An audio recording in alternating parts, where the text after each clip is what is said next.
Hi. వర్షం వచ్చింది కదా,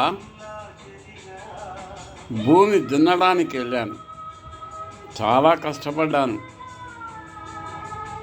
ఏమీ తినకుండా 6 గంటలకే వెళ్ళి 11 గంటల వరకు భూమి బాగా దున్ని అలసిపోయాను.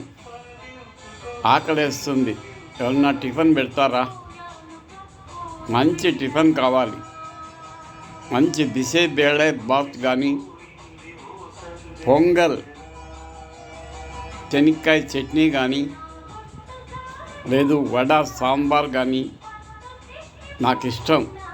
కష్టపడినాను కదా, మరి కష్టపడడానికి మంచి టిఫిన్ అడిగే హక్కు ఉందంటారా లేదంటారా? సరే, తొందరగా నాకు టిఫిన్ పెట్టండి.